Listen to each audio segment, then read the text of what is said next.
All right, welcome to this special edition of Events.com, Ask an Event Pro. With me is Mark Knutsen from the Fargo Marathon. How you doing? I'm doing great. Thanks for having me here. I don't know about Event Pro, but you know. Oh, you're an Event Pro, man. When you start having 21 to 24,000 people over a weekend, that's a lot of people. Yeah, we've been very fortunate. You know, we've been really fortunate in terms of our great community. Fargo is kind of this unique city, really embraces the event every year. We have tough winters in North Dakota, so by the time May hits, everybody's ready to get outdoors and have ready some to do fun. something. Yeah, exactly. Now, did you grow up there? I did. Well, I grew up a little bit north of there, but by and large, it's home for me. Yeah. And what were you a runner growing up? No, not at all. What was more of a ball sports guy? Yeah, I played basketball and kind of traditional sports. Yeah. But I got into running kind of on a whim. Yeah. I had an old high school friend of mine. We graduated. We all went to college. We moved away and found out 3 years after college that he'd run this thing called Grandma's Marathon. Yes. I was like, are you kidding me? So I found out about that, and I said, well, figure if that guy could do it. If he can do it, I can do it. So, and I was hooked from there on. So. And when did your passion for doing the event change over to putting one on? 97 was my first marathon that I ever ran, and I started the Fargo Marathon in 2005. So it took me 7-8 years there. In the meantime, I did some smaller races, some 10Ks, half marathons. Yeah. But 2005 was really the start of the Fargo Marathon. Believe it or not, we had 2,400 people in our first race. Yes. And so we got to 24,000. So the growth has been good. Wow. Yeah. So now, what did you learn from that first race? Because people, you start talking about putting on. Now you're not putting on a 5K. You're putting on a marathon. Yeah. It really came down to this sport. When you're putting races on, it's really a customer service. It really is. It really yes. is. You know, it is like, well, a lot of people put races on because there's money at the bottom line and it's driven by profit. No, it's really customer service, and I think. As I was a runner, we would run races and we would go, God, they did a terrible job with aid stations, or I couldn't see a mile marker anywhere, or the shirts were terrible, and so we just said let's go around. We start running marathons. Me and some buddies, and I'd say let's take best practices. Okay, what did this race do that we really liked, and let's put that in our race. And this race had really cool medals. We need to capitalize on good medals, things like that, and just.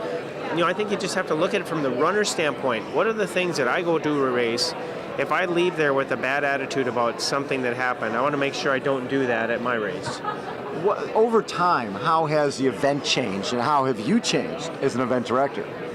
Well, the event obviously is changed in terms of growth, but one of the things that I think has really helped us is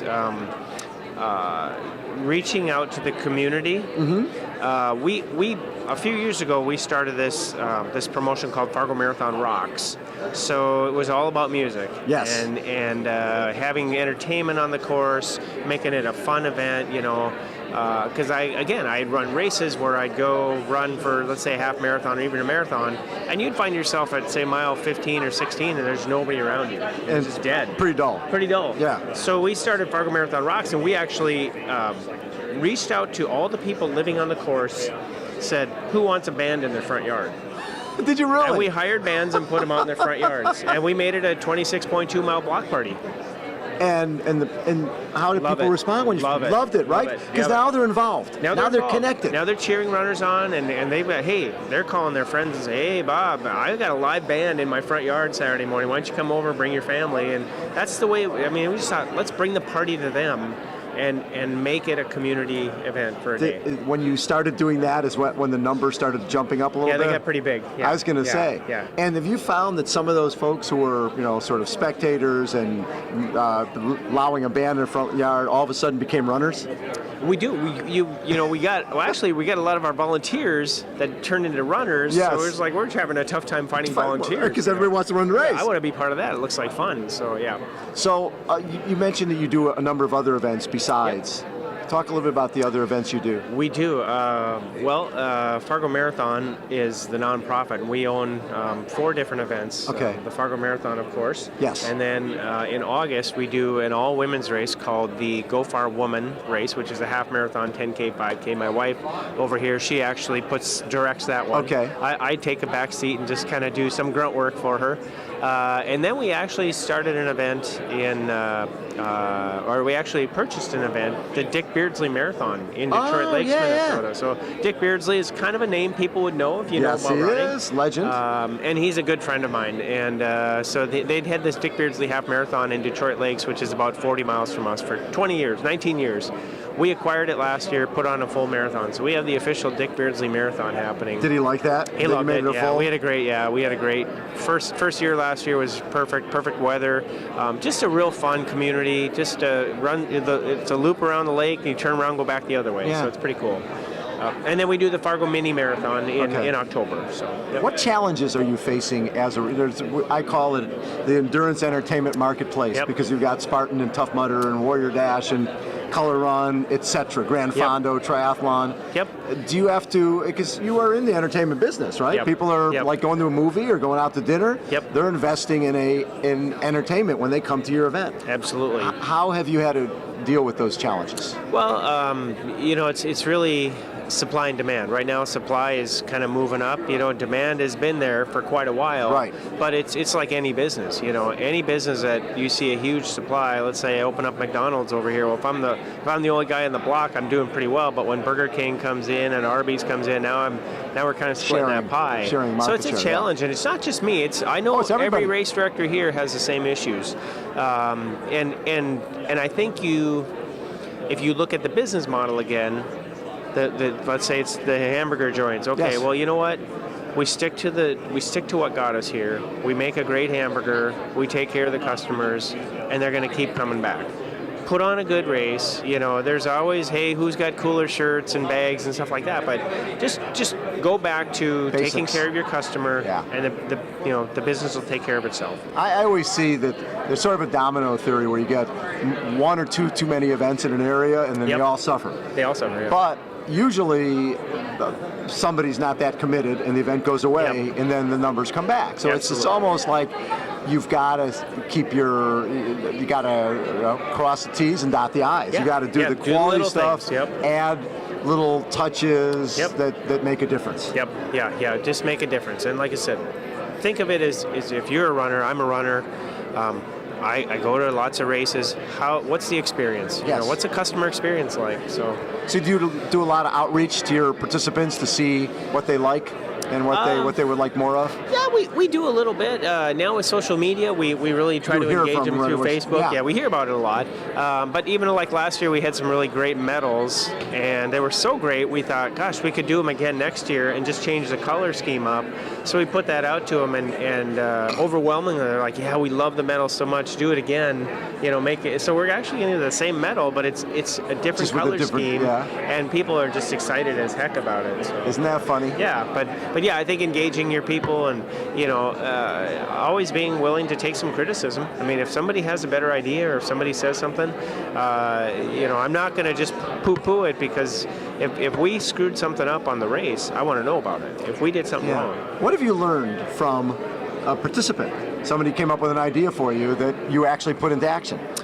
Well, let's take our 5K, for example. Yeah. We used to just kind of put everybody in the starting line, shoot them off. Well, as you know, a lot of 5K participants like to walk the event. And we ended up with we have a big 5K. We have anywhere from 7,000 to 9,000 people in our 5K. That is a big 5K. So we found is let's make sure we separate them there. Let's put the walkers over here. We actually line the walkers up over here, the runners up this way. Runners take off, walkers go. But that was just a lot of walking 5K people that said, this is not good for us. It's congested. Right. There's a lot of runners saying we got too many walkers with us. I love them both, but let's make the experience good for both of them. Love that. Yeah. And what do you see for the future? Besides big things, I really see Fargo continuing to just work on being an excellent race, we like to think of ourselves as a great value for runners. It's easy to get to Fargo. Lodging is cheap. We have this unique start. We start from inside. We start from inside the Fargo Dome. Really? Which is, I mean, there's another marathon in the country that I don't does think that. there is. We start from inside. It seats 30,000 people, so we have plenty of room in there. Yeah. We play football games in there. We run them out. They run the course. They finish inside. Very and I cool. think we're just going to continue to capitalize on that. That way, let's say it's raining or it's hot or whatever. We're protected for a while. You guys must have, in terms of Fargo, be one of the bigger have one of the bigger financial impacts on the city. I think we do pretty well. It's the only event where people from all 50 states converge on the city in one day. Wow. And that's pretty cool. That's really cool. Hotels are typically sold out every weekend. They must love you there. Yeah, well, you must be mayor. No, I'm not mayor yet. I wouldn't want to be. It doesn't pay very well.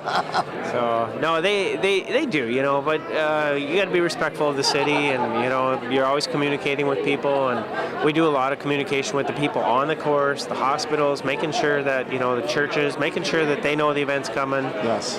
It's a two-way street. You really have to work with the community. So yeah, the advantage that the Spartan Race and Tough Mudder and those guys have is they don't have to do a 7 o'clock in the morning start. Yeah. They get a ski resort. They could have a 9, 10, 11, 12.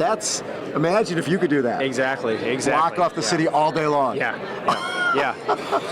No, we don't have that advantage. You're right, but I think reaching out to them, making sure they see it as a partnership, Yes. and I think bringing that party atmosphere out to the people living on the course was good. And we just have a data bank of people that say, we wanted to host again, and we want to do the band again, and we got a data bank of bands over here going, can we play again? And I think the coolest thing is you just reached out to people. Hey, how'd you like to have a band on your front lawn? Yeah. And people were into it. I love that. Yeah, it's a good deal. Great. Mark, thanks so much for taking time. Well, thank you. Appreciate it. All right, Mark Knutsen from Fargo Marathon has been our guest. Hold on, everyone. We will be right back.